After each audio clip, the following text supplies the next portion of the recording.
Saludos y bienvenidos a otro video de Universidad Cristo. Este video titulado Tanakh y la Biblia. Y voy a comparar estos dos mensajes. Cada uno presenta un mensaje de salvación.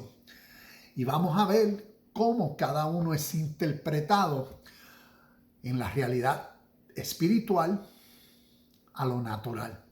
Entonces comienzo con interesante el Tanakh, que viene a ser como decir el Viejo Testamento o la Biblia judeo-hebrea, las escrituras. Y cuando uno mira el contexto, el contenido, cómo los libros están en una forma diferente, están ordenados cronológicamente en una forma diferente a cómo encontraríamos los libros del Viejo Testamento. Eso tiene mucho significado en su mensaje, porque cuando miramos a través del Tanakh, el mensaje salvífico o de salvación es por un pueblo, para un pueblo. Por eso vemos en su literatura su Dios, sus enseñanzas, pactos, sus promesas, sus historias. Y vemos una distinción con los gentiles, ¿ves? Con las naciones. Entonces, a través de lo que viene a ser el Tanakh, que viene con sus leyes, lo que llamaríamos el Pentateuco, sus profetas, entonces también vemos que a través de su literatura tienen, como decir, una continuidad en otros escritos, y en otros escritos viene a ser el Talmud babilónico, que aquí tengo 10 tomos, y esto más viene a ser como decir interpretaciones de la ley. Aquí entonces se continúan legislaciones, como decir la reinterpretación y nuevas formalizaciones en nuevas legislaciones para el pueblo, por el pueblo, resultando en nuevas leyes, como decir, una evolución de dirección hacia.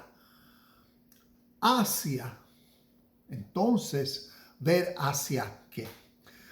Como les decía, vemos a través de la historia dos mensajes y cada uno presenta un mensaje de salvación, pero totalmente diferente. Entonces, es como decir, en la Biblia, a través de la historia, interpretamos, yo que fui nacido, criado cristiano, pues interpretamos que un solo Dios tiene desde Génesis hasta Apocalipsis un solo mensaje salvífico por la redención de toda la humanidad. En Dios mismo, al encarnarse en la vida de un judío, vino a ser el Salvador del mundo.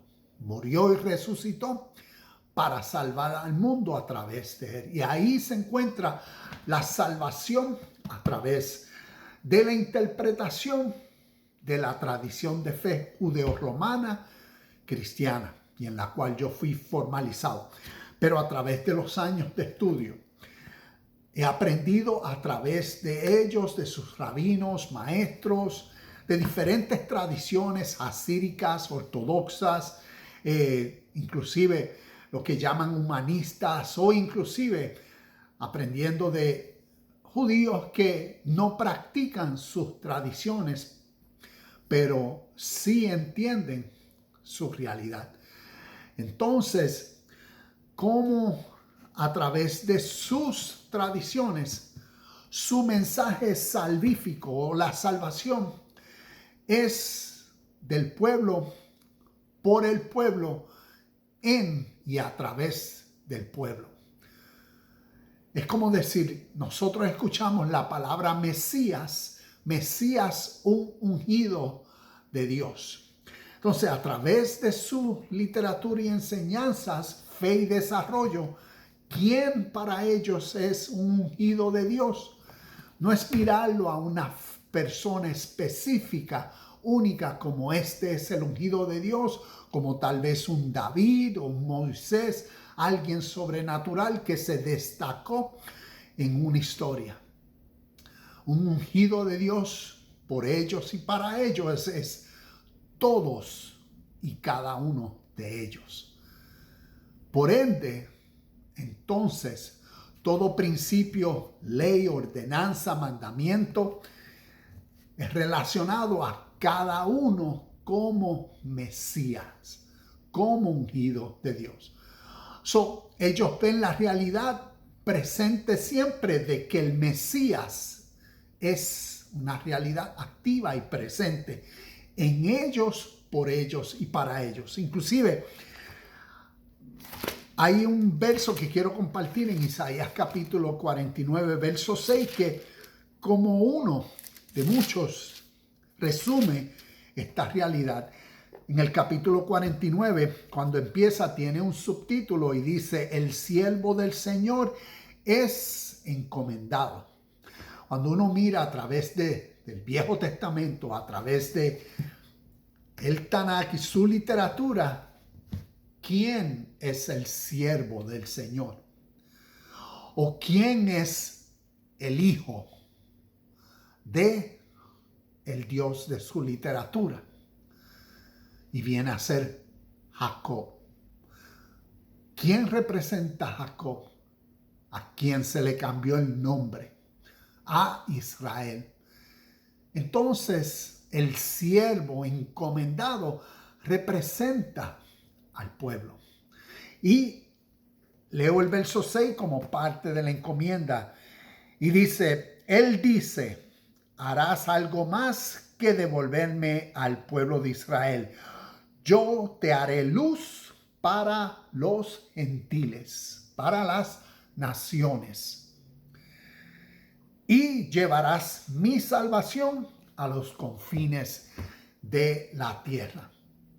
Entonces, he aprendido que a través de ellos la salvación es, como decir, basado al pueblo y su salvación. Por eso vemos en sus historias un pueblo que estaba esclavo en Egipto. Y por eso vemos, como decir, la salvación va a ser de la nada, de la esclavitud, hacia la gloria, hacia la luz, hacia el crecimiento y reinado. Es a través de la historia. Y ahí es donde está su enseñanza espiritual, a través de sus escrituras, sus héroes, las enseñanzas, Moisés, Abraham y todas estas enseñanzas, David. Y vemos, como decir, ese mismo mensaje en tantas de sus enseñanzas. El menor creciendo al mayor. Lo más insignificante hacia lo más grandioso. De la esclavitud hacia el reinado. Y así vemos, si miramos y le prestamos atención a sus historias, vemos ese camino. Lo que en la historia se llama el camino del héroe. Y así es como de lo espiritual, ¿ves? De lo simbólico, de las historias, pero que tienen un contenido, un peso real en lo natural. Y es entonces cómo se lleva a cabo en lo natural la realidad. Y ahí está la salvación del pueblo, por el pueblo, para el pueblo y para las naciones, para los gentiles, como lo que la luz representa, como Isaías leímos. Entonces vemos esa realidad. Podemos presenciar esa realidad en nuestro contexto. ¿Ves? Y por eso, dos mensajes de salvación totalmente diferentes.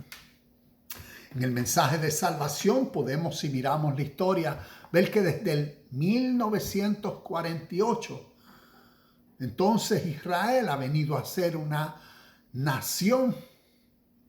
Y vemos la era mesiánica. La palabra Mesías, que significa ungido de Dios. ¿Ves?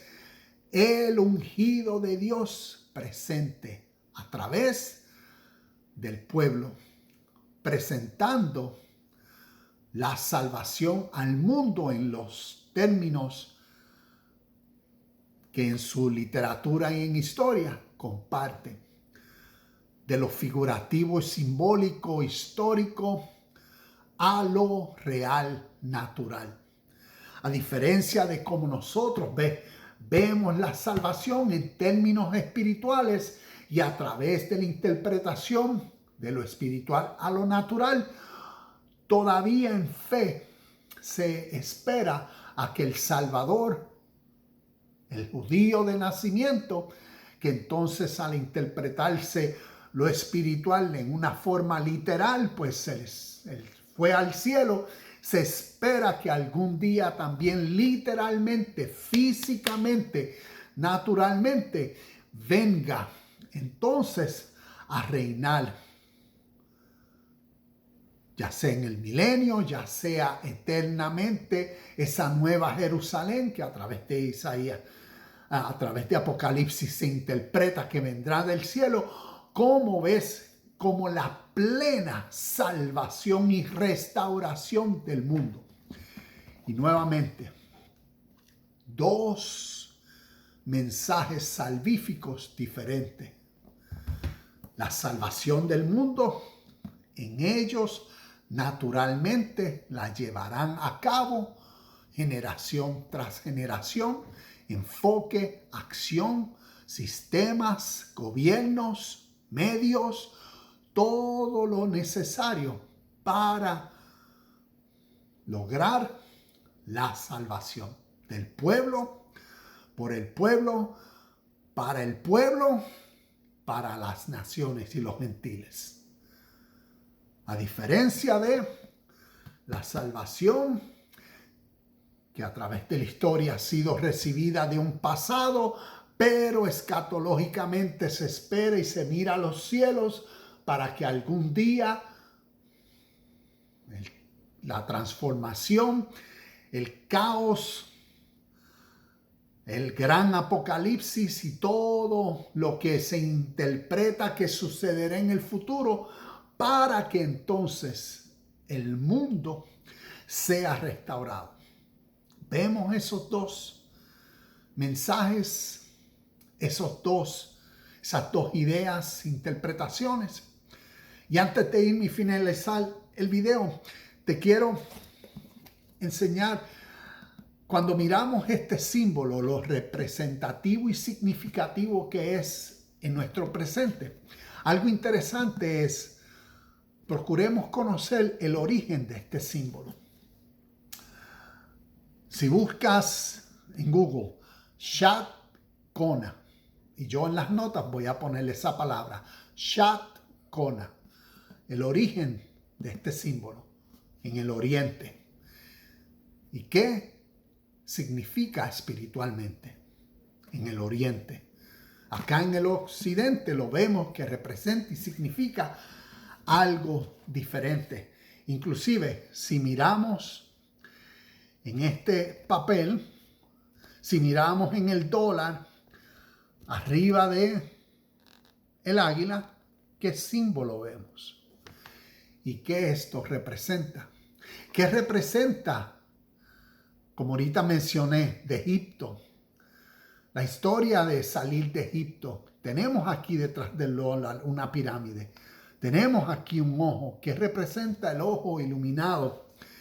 Y cuando miramos, y te comparto esto porque cuando vemos en el Nuevo Testamento, tiene una gran relación en las historias y en los símbolos que a través del Nuevo Testamento y a través de la Biblia, de toda la Biblia, símbolos significan mucho.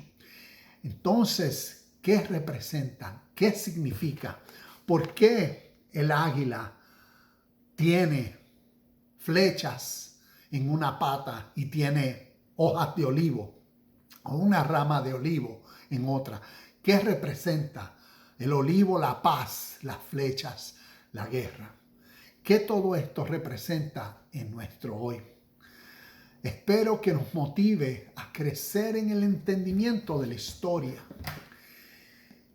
porque tenemos dos ideas corriendo. ¿Cuál de las dos está naturalmente avanzando más en nuestro hoy y en nuestro presente? Namaste, shalom y bendiciones, y nos vemos en el próximo video de Universidad Cristo.